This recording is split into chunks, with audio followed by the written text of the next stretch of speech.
Everyone, my name is James Ellers. Welcome to the Women's International League of Peace and Freedom webinar, Zoom call on combating military poisons and valuing water. I have the great privilege of being joined this evening by my co-host, Marguerite Edelman, Pat Elder, and Patricia Hines, who are going to share with you a very illuminating program on the impacts of Pfos as they pertain directly to the United States military here in New England, and tools that you can use to help protect yourself and your family. So for those of you that are joining now, if you could mute your microphones, please, and turn off your screen, that would be very helpful. We'd ask that you use the chat function to ask questions throughout this presentation, and we encourage you to do that. We hope that you will. And there is a recording, as most of you probably heard, Marguerite getting through the little technical glitches there. Thank you, Marguerite, to make sure that, in fact, there will be a recording available for your use later. And our hope is that you will share it with friends and neighbors. So again, as I said at the outset, my name is James Ellers. I am the Vermont Project Coordinator for the Women's International League of Peace and Freedom Vermont Military Poisons Project. It's quite a mouthful, I know. I come to you from northern Vermont, Winooski, actually. And for those of you that are in New England right now, I realize it is a brilliant day outside, one of the finest so far that 2021 has to offer. So thank you for taking the time to watch this presentation. Earlier today, I was down by the Winooski River, my beloved Winooski River, and reflecting on, how I got involved with this project and why this project is important to me. And I get overwhelmed at times with the sadness of knowing that that river, a river that I love so dearly and that's so important to our communities, is literally being poisoned with these forever chemicals. Now, I have a special conflict of interest that I will note, and that is I am a former naval officer. And not only was I a naval officer, but I was, for all intents and purposes, the chief firefighter. So I understand firsthand the chemicals that we're dealing with, and specifically AFFF firefighting foams. And Pat Elder and Patricia Hines are going to get into that in great detail. But right now, we know that here in northern Vermont, the Lake Champlain watershed is contaminated with PFAS, in some cases coming from an Air Force base in this watershed at 1 million parts per trillion, and right here in the greater Burlington area at 72,000 parts per trillion. And the maximum contaminant level that's recommended or suggested is 70. So let that sink in for a moment.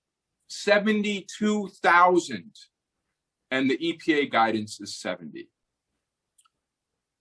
I don't need much more motivation to be involved than that.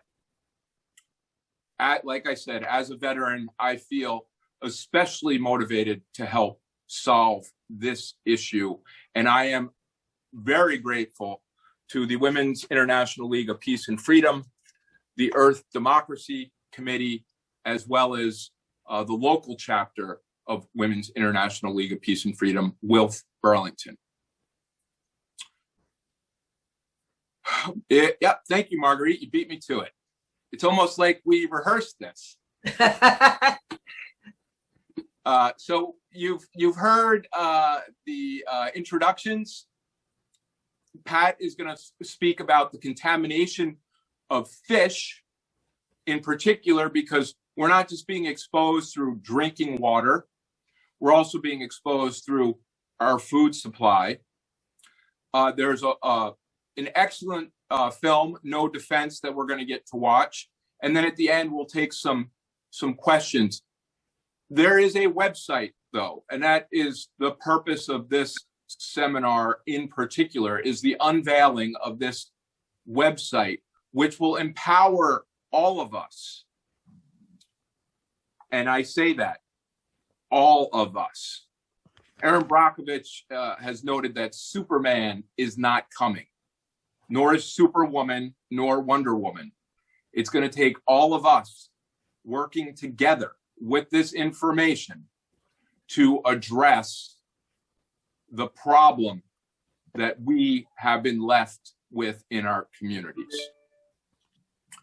So, Marguerite, do we have anything else? No, nothing else on the agenda item list. Next slide, please. Okay, give me a sec.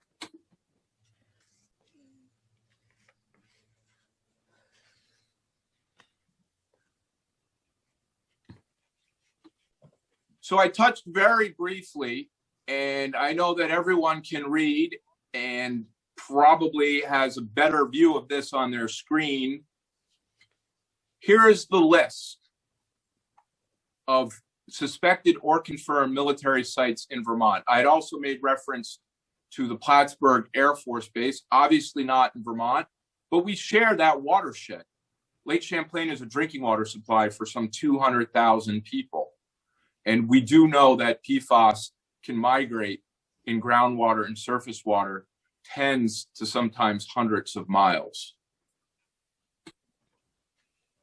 Next slide, please.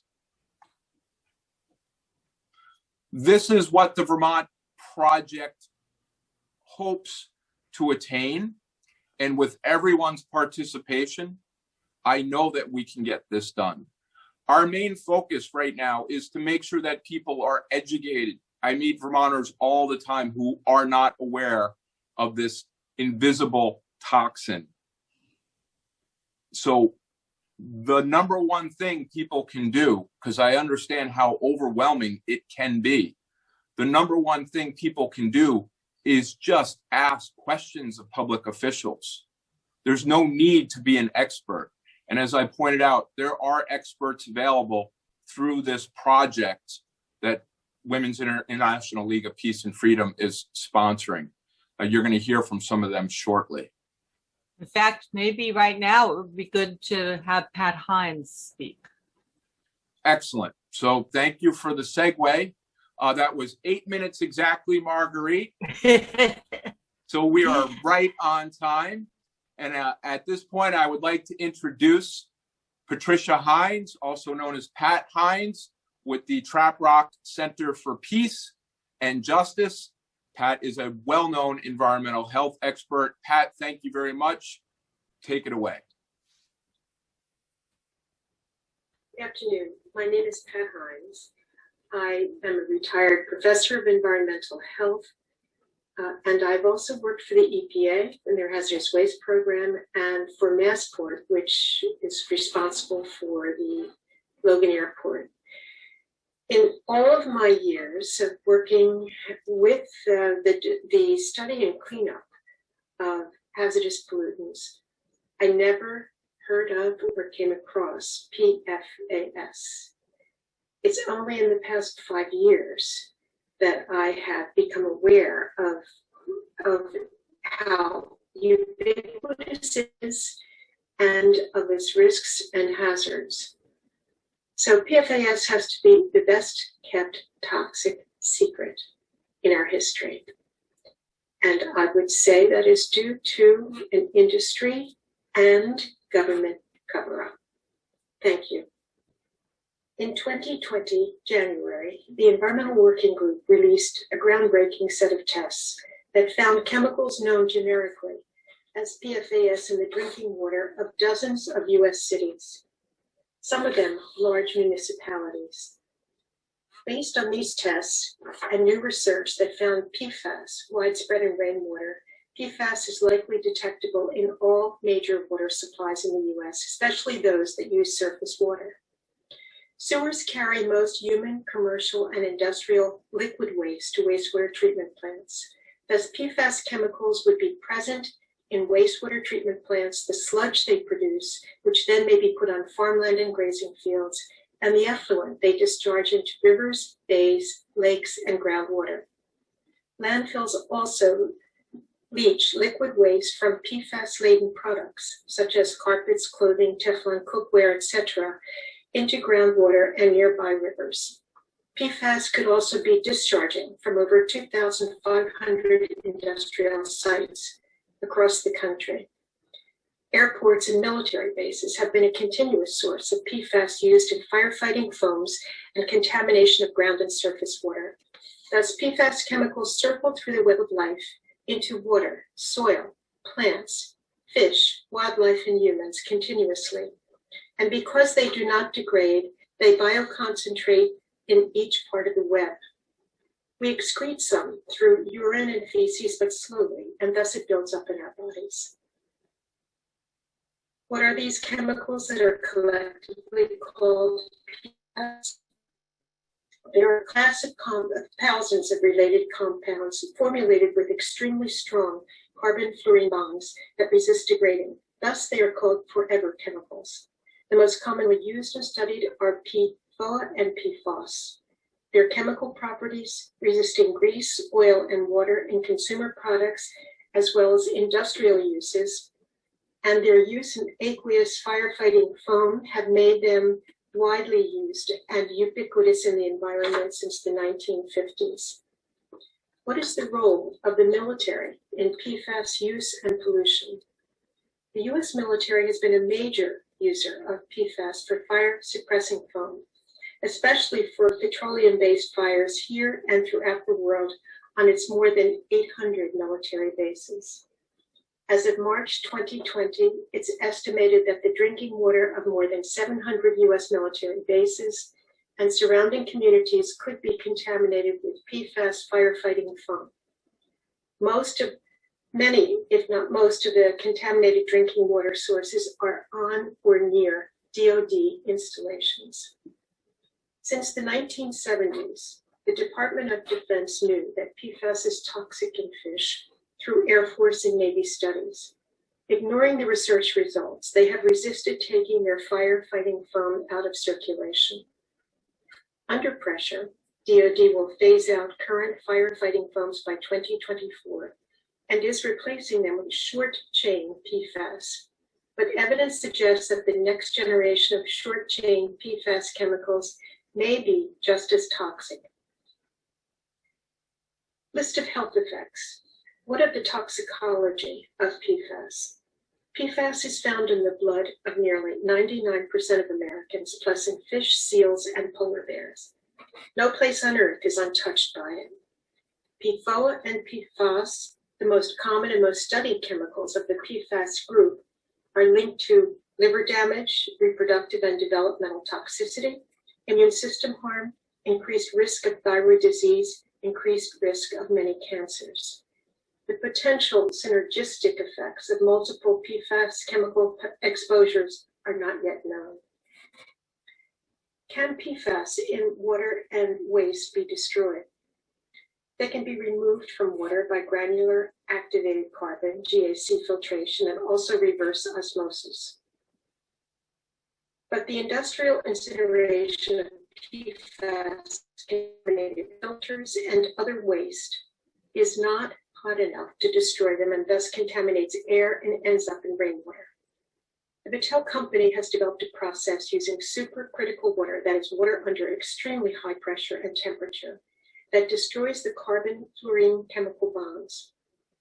Battelle annihilator technology, as it is called, has achieved destruction to less than 5 parts per trillion with minimal residence time and no harmful byproducts. This technology is currently being scaled up for field testing in early 2021. And the last photo has to do with what is needed at the federal and state levels in terms of regulation. EPA must designate PFAS as a hazardous substance for the Safe Drinking Water Act to set a maximum contaminant level, and the Superfund program to set levels for cleanup. and setting conservative standards for cleaning up drinking water waste in all water sources.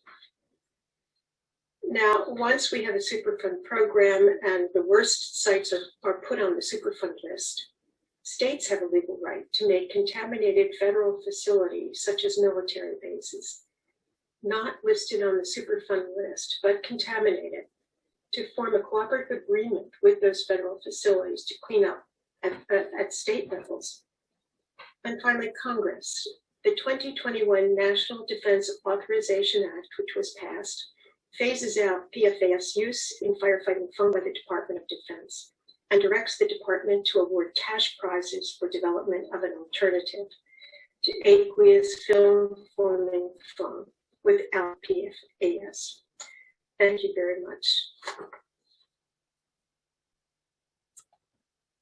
I want to take over my part of the presentation, which really concerns how to use our new website. I am not a PFAS expert, an investigative journalist, or any of that, but I did help put this new website together. And I want to begin by thanking Pat Elder, who developed the military poisons website as part of WILPF's California project. And this website is unique and it is filled with information. All I was able to do was to really reformat it and make it a little more accessible and a little more friendly for research. And that's exactly what I want to focus on. So I'm going to share my screen and I'm also going to share the website. So this is our new website. Up here you can see it's www.militarypoisons.org. We've designed the website so that you can see that it's a project of both Military Poisons, Pat Elder's major investigative work, and WILPF US and the Earth Democracy Committee. And you'll find that information about both of us, both organizations, in about. If you go down the page, you'll see that we have latest news, ways to donate and subscribe, all of the traditional things that you would see on a website. I'm next going to show you the Pfos link on the main menu. And you'll see that there's what are PFAS, PFAS health problems, and PFAS military use. We'll be able to add to all of those as we get new information. In fact, we're expecting a database to become available that connects health problems with various studies and PFAS. So that should be very helpful for individuals who want to research that kind of documentation. The state's website has been started, and a number of states, the work has already been done for it, and we'll be adding on to that work.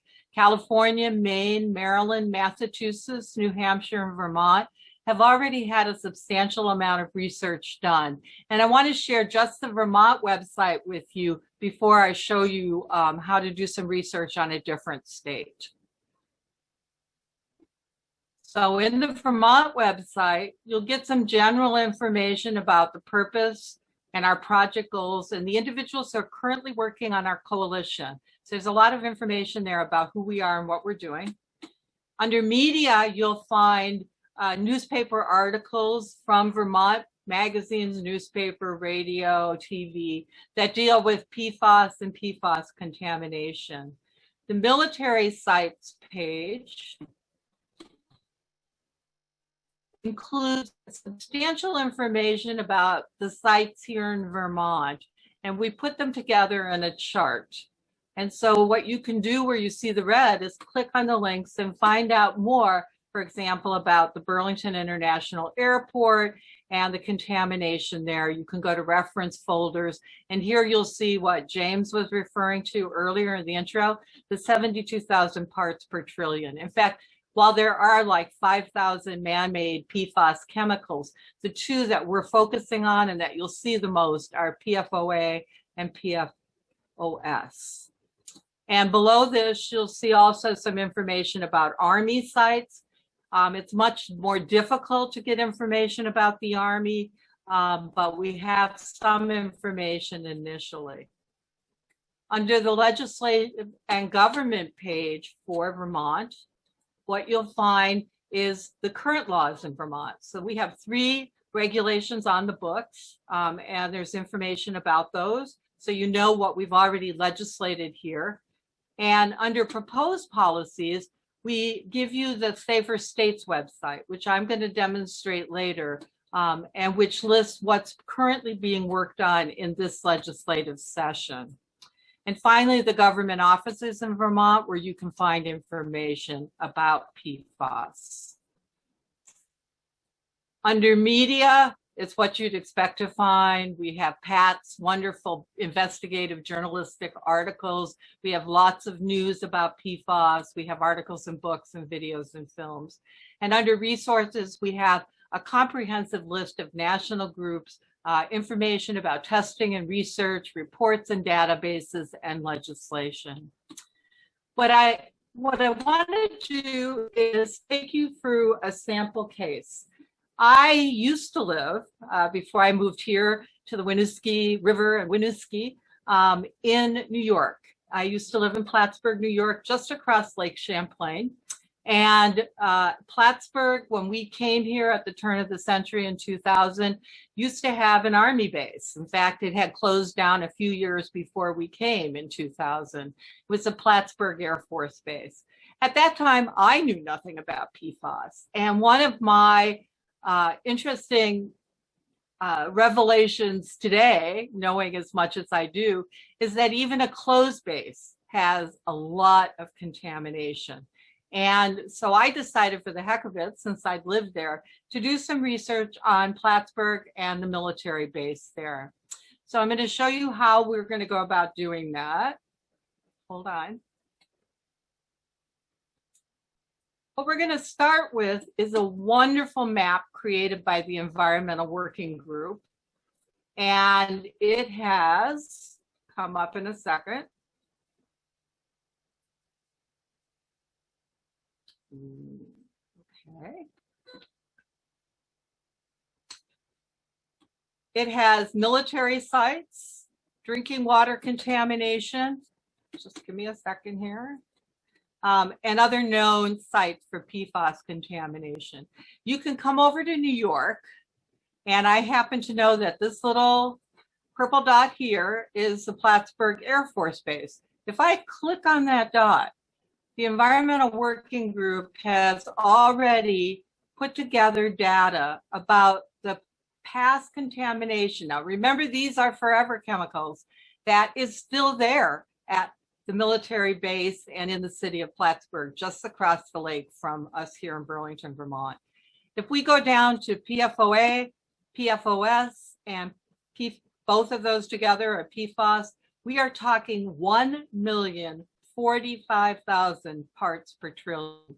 And if you'll remember, James said 70, actually states are legislating 20.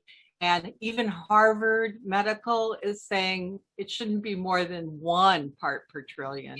So this gives you a good sense of how much contamination there is at that airport that's going into the rivers there, the Sable, the Salmon, and into Lake Champlain. I'm going to go back now. And I want to show you another site. The PFAS Contamination Site Tracker is a project of Northeastern University. And if you go here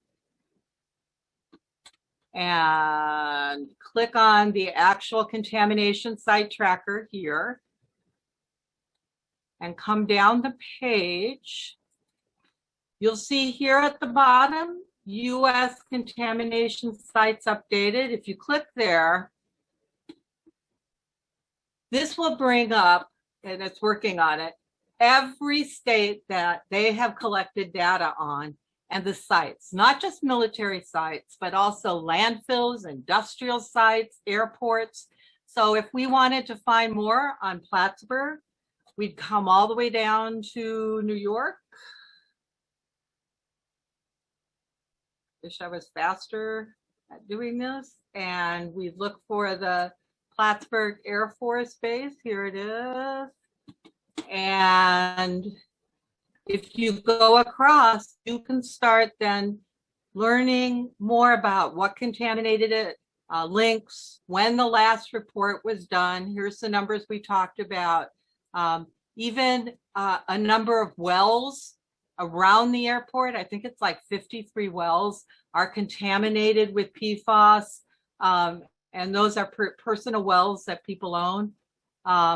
And on with links that you can directly go to.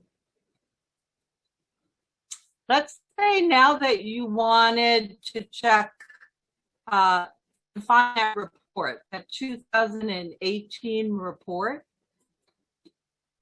If you go back to resources and go under testing and research, and you come down to here, these are directions on how you can actually get into the Air Force site that contains the reports that you need. I'm not going to go through this because it's a slightly longer process, but we've written out the directions for you on how to do that.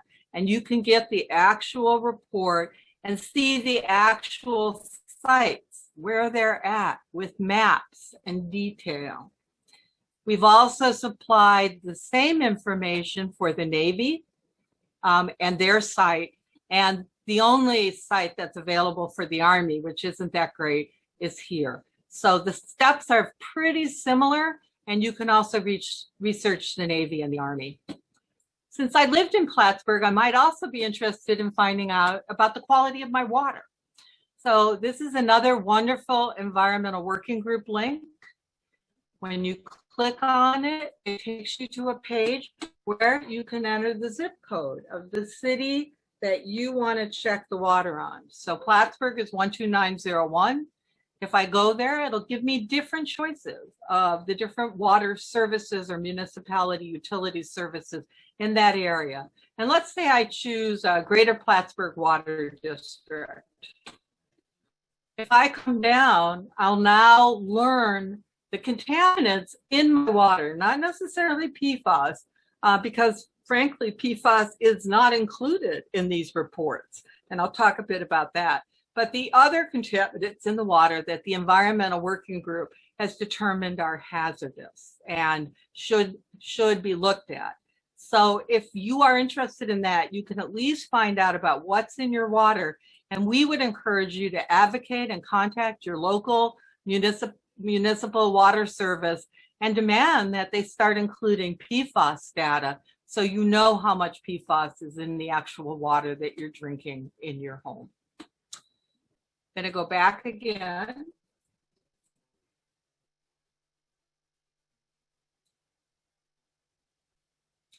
And if you're interested in, okay, wrong site, hold on. If you're interested in legislation and you want to know what laws are in New York, currently on the books, the laws by state are listed here, the Safer States site. Once again, this is an amazing site. All you have to do is click on the state that you want to research. So here's New York. You can learn more about New York by clicking here. And what will come up are first the laws that are currently being looked at. So for example, let's say I wanted to look at one that specifically includes PFAS. Let's say it's this one, S47, which includes PFAS in it. When I click here, this makes advocacy so easy. It tells you about the bill, okay? And it will usually give you the sponsors of the bill and also the subcommittee that it's going to be in, where it's at in the process. It's in committee now. This makes it easy for you to be an advocate, for you to write your representative to the committee, to the others, to say, I want this bill passed. I want this bill strengthened, whatever the case may be. So the Safer States website will help you with the legislative end of this. I'm going to go back again.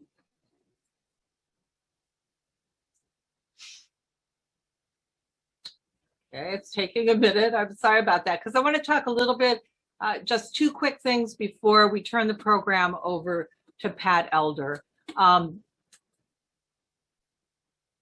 Also, if you're interested now and getting information, and let me tell you, getting information is not so easy from the federal government. We have a link on how to request freedom of information or the kinds of information reports that you might like from the federal government.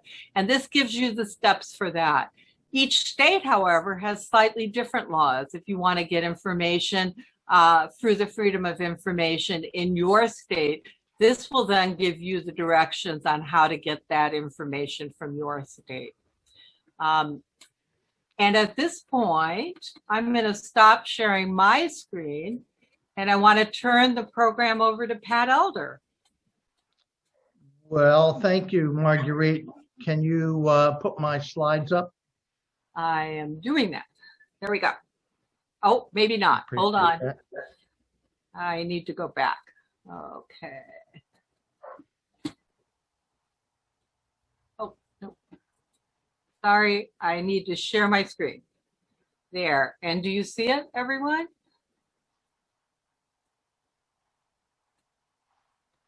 Yes. It's a little blocked there. There you go. Okay, I'll take it. I have 8 minutes, not too much time for fun and games. I'll just ask you to read this first screen, and I'll actually shut my mouth.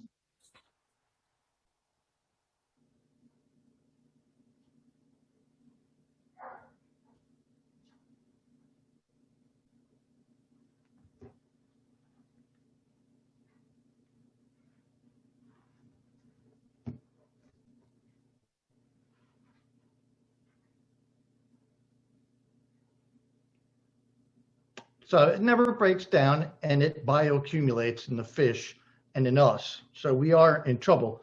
But imagine a 200-foot diameter crater. This was done in hundreds of locations around the world, and in many bases biweekly. Most of the bases were monthly. And so we're talking of hundreds and hundreds of thousands of gallons of AFFF being poured into the earth. Next slide, please. So I'll read, and for the next 3 slides, it's a bit laborious, but I'll read it and you read along, please. So a pumpkin seed fish from Clark's Marsh near Michigan's Wurtsmith Air Force Base, which closed 30 years ago, was recently found to contain 9.7 million parts per trillion of 7 PFAS chemicals, including 9,580 parts per trillion of PFOS. So a small serving of pan-fried pumpkin fish, you can move your cursor off there, Marguerite. Thank you. Sorry. A small serving of pan-fried pumpkin fish may weigh 4 ounces or 113 grams. If the fillet of the fish contains 9.7 million parts per trillion of PFAS, that's 9,727 parts per billion, which is the same as 9,727 nanograms per gram. That's an amount, nanograms per gram. When we talk about parts per trillion, we talk about concentrations. Next slide. So, this mom is poisoning her unborn child and her 5-year-old in the next screen. So 9,727 nanograms per gram times 113 grams, well, that's 10,826 nanograms. So this serving of fish contains that much PFAS. So we'll say that 4 ounces of this tasty fish is pan-fried and served to a 5-year-old weighing 50 pounds. Next slide, please. Now, the EPA is not a player, and they keep kicking the ball down the road here. And so, although the Biden administration promises action, we haven't seen it. So we have to look to the Europeans for guidance. And the European Food Safety Authority has set a tolerable weekly intake at 4.4 nanograms per kilogram of body weight for 4 different PFAS chemicals. One of them, is PFOS. And PFOS is the real problem here because it swims like nobody's business and it gets into the fish. So according to this guideline, a 7-year-old weighing 50 pounds can safely consume 100 nanograms per week of PFAS chemicals. 4 ounces of pumpkin seed fish containing 10,826,971 nanograms of PFAS is more than 108,000 times greater than the European weekly limit. Next slide. So the fish still tastes great. You can't see this stuff. You can't smell it. You can't taste it. But PFAS are extraordinarily powerful endocrine disruptors. PFAS interfere with the body's hormones, known as the endocrine system. They're linked to developmental and reproductive, brain, immune, and other problems. Pat Hines referred to this. In the absence of American governmental regulation, women who are pregnant or may become pregnant must be vigilant. Next slide. So the Environmental Working Group says we shouldn't be consuming more than 1 part per trillion of any kind of PFAS. And Ellen Birnbaum, a scientist at one point the National Institute of Health, says 0.1 for the consumption of PFOA can cause problems. Next slide, please. What do they think? I mean, they're still using this stuff. They say they're not using it during practice exercises, but they're using it in chrome plating and wire plating and all kinds of goods, all kinds of items, which, wind up in the landfill. This stuff continues to leach out of the ground in, both Plattsburgh and, of course, Burlington and throughout Vermont. Next slide, please. Now, this is important if you can wrap your head around it. We have 704 parts per trillion of PFAS in the Winooski River. And you can see that PFOS is about half of that, and other types as well. And other types of PFAS are also known carcinogens. Next slide. So PFAS bioaccumulated fish. PFAS levels at just 1 part per trillion can bioaccumulate and cause tremendous levels in fish. Next slide, please. Now look at the fish and the water at these various Navy or military facilities. And then I simply just took fish over water pretty unscientifically. And you can see kind of a pattern, Truax, Pax River, Loring, and even the south part of the San Francisco Bay of fish over water. I mean, look at Loring, for instance, 1 million parts per trillion, from trout caught right near the base. And then look at Burlington. Well, the state of Vermont hasn't tested its fish. That's what I'm about, prodding these guys to test their fish. We see the water 704. You compare that to Loring. Next slide, please.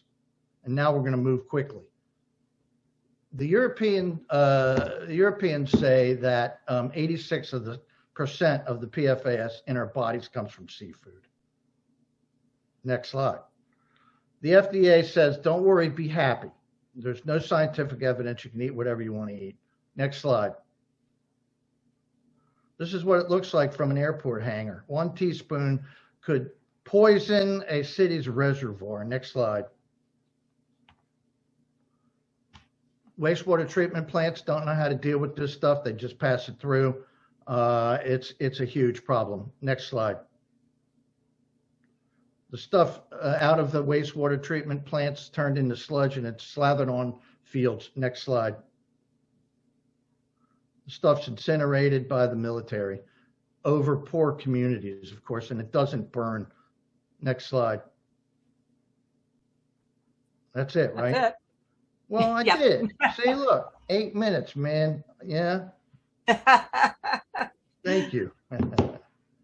Thank you, Pat. I have just a couple of quick announcements before we go to questions and discussion.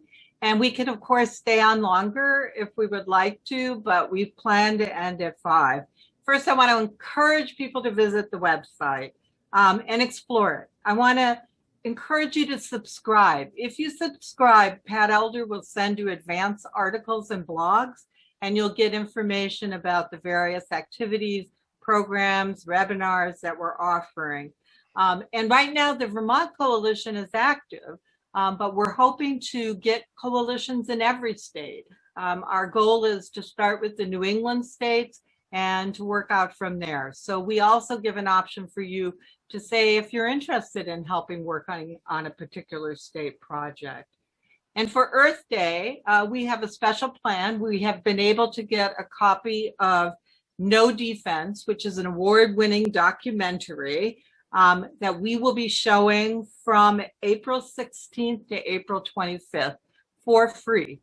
We'll be sending out information a little later, and you'll be able to watch the movie documentary at your convenience. And on Earth Day at 8 p.m. Eastern time, we'll be holding a 1-hour discussion, which will keep to an hour unless people would like to talk longer. So at this point, I'd really like to open it up to questions from everyone. And I know that we have 2 wonderful people who have been working to collect questions and to get information. So Marguerite, yeah, before we open it up to questions, we have one more housekeeping item, okay. or perhaps 2. One is for those of you that are on Facebook, we do have a Facebook group that Yep. is organizing through social media, and we would welcome your participation there. In fact, we need your participation there.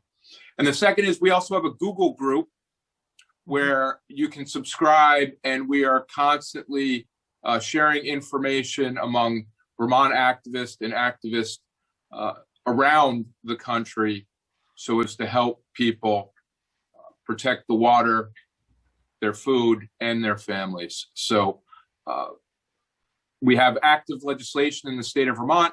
There's more information with respect to what you can do with S20 and H26.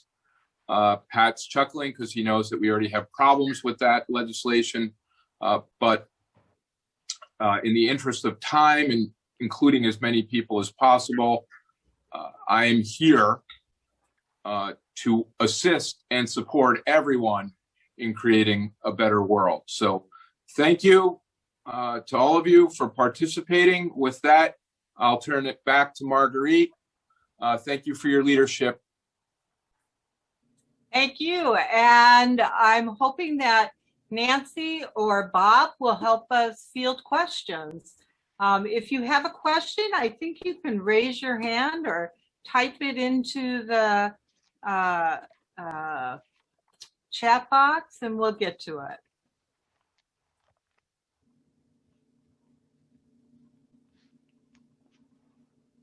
Somebody, I do see a question here. Are you planning on data for American bases in Okinawa and Japan, for example? Our hope is to get to that. You actually can research that on the Air Force website and some of the other websites yourself. Right now, we're concentrating on the states in the Union. And Pat wants to add something. Pat? Sure. I've written 4 pieces on Okinawa, and each of them have contained different, data that we have. There are 2 groups that are active in Okinawa right now. If you send me an email, pelder@militarypoisons.org, I will send you those articles. We're still in the process of taking 200 or so of my pieces and putting them into the website. All that's on the website from me at this point are things that have been published outside of military poison. So, within a month we'll get it. Pat Hines, you need to unmute yourself. Yeah, I will just say, given the history of U.S. contamination at their overseas military bases, and given the agreements that they have with the host countries, they basically do not have to study contamination, nor do they have to clean it up. And even when they leave the bases, as we did in the Philippines.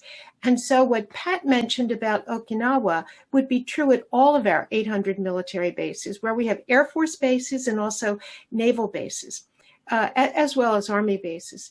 And so I think it's a given that we would expect that we have contaminated seriously the environment around military bases. But in the case of our agreements with governments, we're not responsible for it on these 800 bases. Whereas if we do get the Superfund law passed in time, we will, the Air Force will be, not the Air Force, the whole DOD will be responsible for their bases here, but not for overseas. Pat, were you going to? Yeah, just really quickly, Karl-Heinz Peil is on this call, and he's an excellent activist from Frankfurt, Germany, and he knows firsthand about the status of forces agreements executed between the United States and Germany regarding NATO in 1951 and how they're porous and not enforced, which frees the U.S. to pretty much do whatever it wants while the German government just plays the role of lackey, like the Japanese. Mm-hmm. Yeah. Wonderful. That's good. Carl, do you want to say something? I can unmute you. Or you can unmute yourself. Okay. Okay. I have a question from Mary Beth Garden, and she's wondering, is there any research being done on how to contain and remove these chemicals from our waterways? And that is a big issue. It's getting into our lakes and our rivers. I don't know if Pat or anyone else on the call has some answers on that. Pat, you want to take a try? Did you mean me, Pat? Yeah. Okay. I will. I don't know that there anything about research going on, testing of surface waters, etc. I will say that I have noticed that when with state regulations and also with what is being done by the military, that typically, although they may test their groundwater, essentially they treat their drinking water. So that the place where PFAS or PFAS, where it's being addressed is typically at the point of drinking water. And they're not cleaning the groundwater. That's the source for the drinking water. They would clean the drinking water, putting it through probably the granulated activated carbon filters. Mm-hmm. But then those filters get thrown into either incineration, which is not strong enough to destroy it, or into landfills where they will ultimately leach out into the groundwater. Personally, I think the fact that surface waters throughout the United States and groundwater throughout the United States is contaminated is like the biggest cleanup problem that we have. And right. I don't think anybody is prepared for that.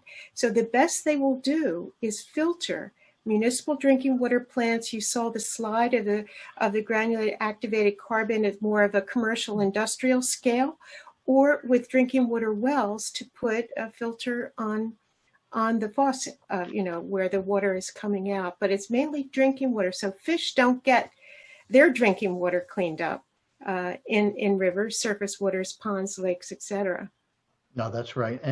And we have a tremendous problem with the leachate that comes out of landfills. And the leachate is the liquid brew, as you would with a coffee maker, and so you have a landfill, and down under a couple 100 feet, there's liquid. And that liquid is usually sent by pipe to wastewater treatment plants, and they can't treat it. And so that is where the science is needed to make sure that these effluents are treated before they're put into water. But the Sierra Club's toxic team is doing work on this. Northeastern University is as well, and the Environmental Working Group is an excellent place to just jump off. And then last, the state of Vermont is great at the science end, not great at the policy end. I mean, they're letting the people be poisoned, but the Department of Environmental Conservation has tested, this leachate and has tested wastewater treatment plants, and it is a fascinating read. Okay, I'll just add that a wastewater treatment plant basically pipes and discharges its water into local water bodies. That water can then be filtered before it is discharged to the river. So in addition to municipal drinking water plants where the water can be filtered, so also can be the wastewater, the liquid from wastewater treatment plants before being discharged into rivers. I'm not saying this is cheap. And also, there will be complications with all the other contaminants that are also being filtered. I have come across that in reading. With leachate from landfills, typically at a Superfund site, what they would do is they would put wells around the Superfund site to basically test for leachate contamination, and then they might at that point withdraw that, continually pump that leachate, treat it with filtration, and then discharge it into a local body. Those things are possible. Yes, Pat? Yeah, thank you. We just had two chat notices. One was from Carl Hines in Germany, and he sent an attachment, which is brilliant. And then also from Pam Ladd, and Pam is with the group DUMP, which is Don't Undermine Memphremagog's Purity. And that's a lake that straddles the Vermont-Canadian border. And Vermont, in all its wisdom, has decided to put its only open, active landfill at the base of this lake that flows north. And so it's terribly contaminated, and the fish haven't been tested, even though they have lesions, for goodness sakes. And so all of the leachate from this place is trucked down to various places along the Winooski River and dumped into Lake Champlain. So it's horrendous. Nancy Price wants to say something. Nancy? Yes, well, first of all, thank you, speakers, for a wonderful presentation.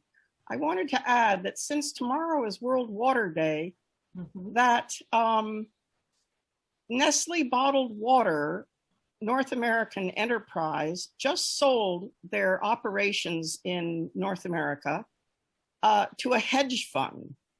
Now, I want to make this correlation because as people become more concerned about water contamination and learn more about PFAS and its consequences on public health and our personal health, and are tempted to continue their use of bottled water or to begin using bottled water, the profit center, as you can see, is being expected by selling North American Nestle water, selling out and selling to a hedge fund. Yes. And this coming week on the 24th of March, there's going to be a very good webinar put on by the Institute for Agriculture and Trade Policy on the emerging financialization of water, that is selling water rights, which is not the actual water, but the rights to water as the first step here in California, selling on the Chicago Mercantile Exchange. But I expect that bottled water is now going to be, as Maud Barlow wrote about back in the early 2000s, the next blue gold, but now finally realizing even greater profits. So we have to be very careful about what happens with bottled water now, and also the plastic waste. Nancy, if you get a chance, can you paste into the chat information about that workshop for people if they're interested? I will. I've been having a terrible problem with my chat for some reason. Yeah, I will try to do that right now. We've had two questions about health and cancer and deaths being documented and directly associated with PFAS. I know that the health area has been a difficult one, and I don't know if Patricia or Pat want to say something about that in terms of the documentation to these actual health problems, and how easy it is to make that connection between the two or not. Pat, do you want to speak first? No, I think you should take this. Okay. From what I have read, first of all, most of the research is being done on animals, and the findings are what they call correlations. It's not definitive proof, but it's suggestive, the results are. And second, different states and the EPA, each of whom is doing what they call risk assessment, sort of figuring out essentially what is an adequate level at which to set, quote, a safe drinking water standard. They use different risk assessment models, and they choose different health endpoints in terms of the most important one to measure for or to assess for.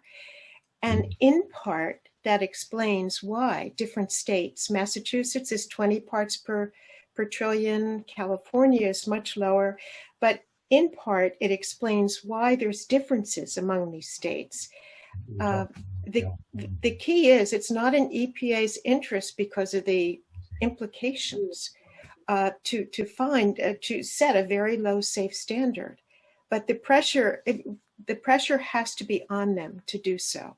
They will justify their 70 parts per trillion by the particular risk assessment model they've chosen, the health endpoints they've chosen, but others choosing other and using other models, choosing other endpoints, have concluded that a much lower standard is safe. Yeah. Could I ask Pat, Marguerite? Could I ask Pat Hines? Could you explain, Pat Hines, the intergenerational impacts? So you mean the impacts on adults versus children?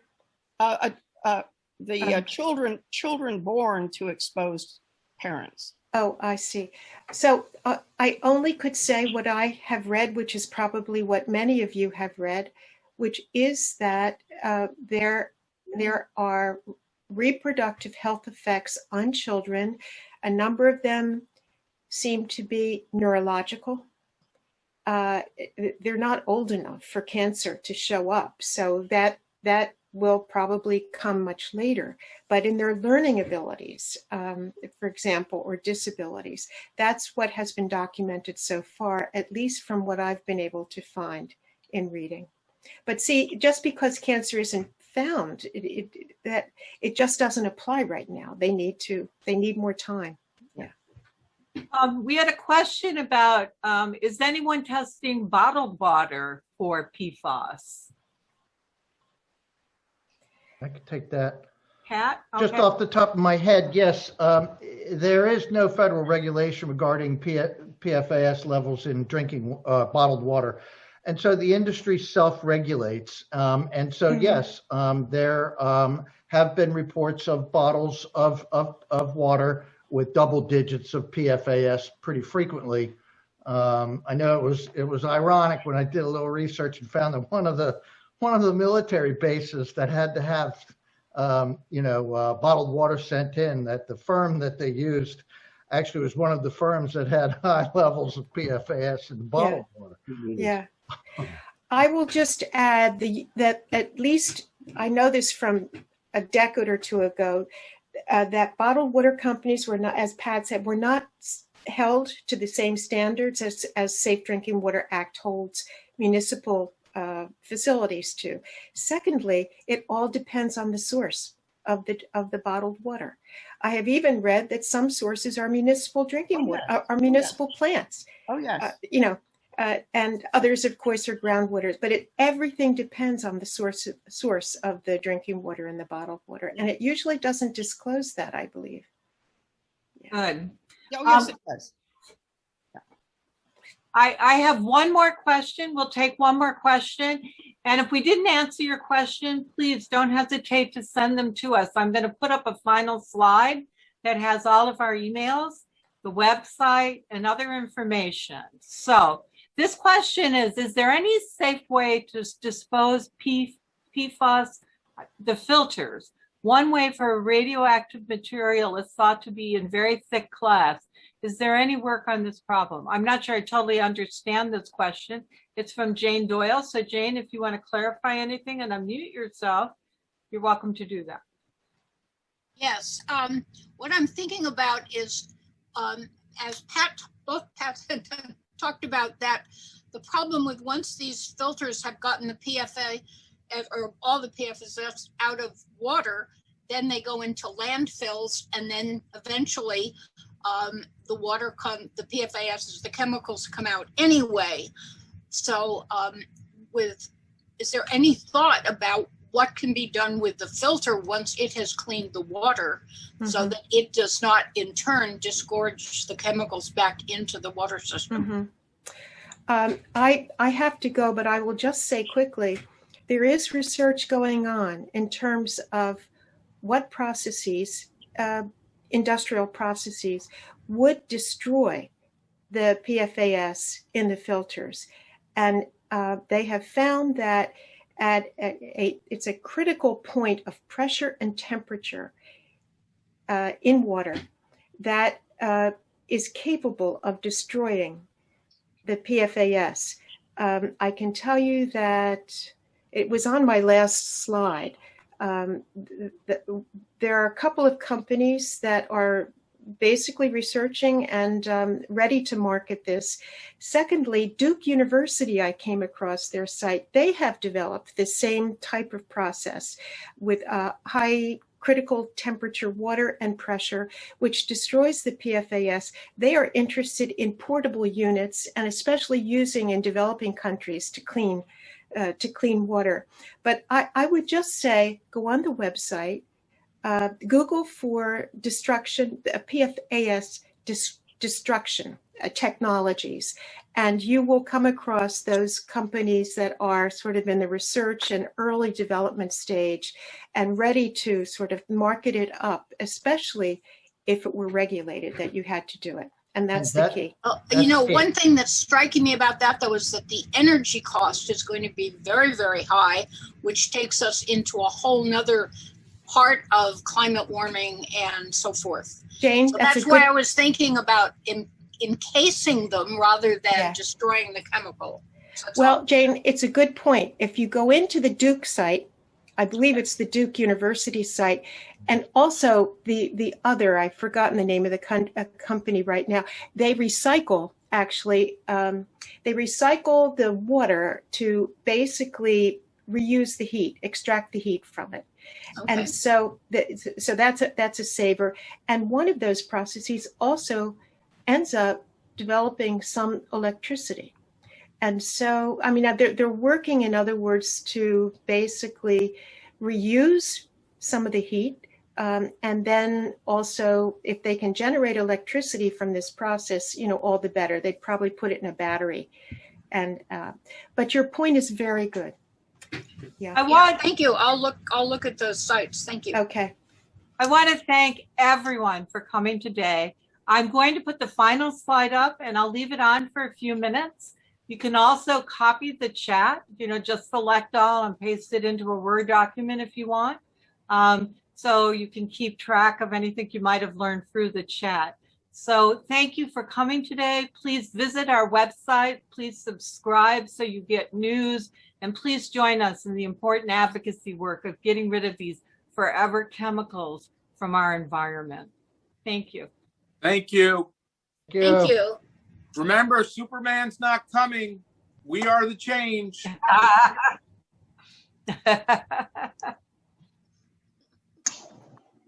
Thank you very much. Very useful. Thank you. Thank you, Raju. I wish we could have called on you to say something. Next time. Next time for sure, I promise. Yeah. Thank you.